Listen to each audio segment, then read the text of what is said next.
नमस्कार. तुम्ही तुमच्या घराचं इंटिरियर करताय तर मग या काही टिप्स तुमच्यासाठी. घराचा एंट्रन्स म्हणजे फर्स्ट इम्प्रेशन, त्यामुळे नेम प्लेट डिझायनर ठेवा, सेफ्टी डोअर स्ट्रॉंग असू द्या आणि शुरॅक स्टायलिश पण ऑर्गनाइज. कारण पाहुणे घरात येण्याआधीच एंट्रीवरच ओपिनियन बनवतात. पाहुणे आले की पहिला लिव्हिंग रूम दिसतो, त्यामुळे सोफा आरामदायक घ्या आणि रंग इंटिरियरला मॅच करा. माझा सल्ला आहे, बाकी तुम्ही डिसाईड करा. लाइटिंग म्हणजे फक्त ट्यूबलाइट नाही, ऍटमॉस्फिअर बदलता आला पाहिजे. कधी फॅमिली डिनर, कधी पार्टी, नाहीतर रोज तोच पिवळा बल्ब बघून बोर व्हाल. भिंती प्लेन ठेवल्या तर घर हॉस्पिटल वाटेल. त्यामुळे एक डेकोरेटिव्ह वॉल बनवा आणि त्याच्यावरती वॉलपेपर, मोल्डिंग किंवा वुडन पॅनल बनवा.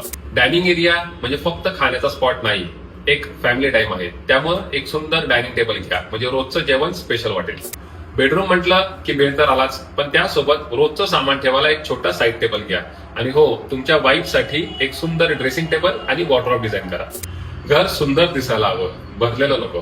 त्यासाठी बेड विथ स्टोरेज घ्या, लॉफ्ट यूज करा आणि वॉर्डरोब ऑर्गनायझर्स यूज करा. तुमचं सामान कुठे ठेवायचं याचा विचार तुम्ही आधीच करा. तुम्ही जर किचन डिझाईन करत असाल तर तुमच्या वाईफला विचारूनच डिझाईन करा आणि मेंटेनन्स फ्री ठेवा. बाल्कनी म्हणजे फक्त कपडे वाहत घालायची जागा नाही, थोडी झाडं, तुळशी वृंदावन आणि बसायला जागा. म्हणजे संध्याकाळी तुम्ही निवांत बसून चहाचा आनंद घेऊ शकता. तुम्ही तुमचं घर डिझाईन करताय तर ह्या टिप्स नक्की लक्षात ठेवा, नाहीतर तुमचं घर तुमचं न राहता फक्त डिझायनरचा प्रोजेक्ट होईल.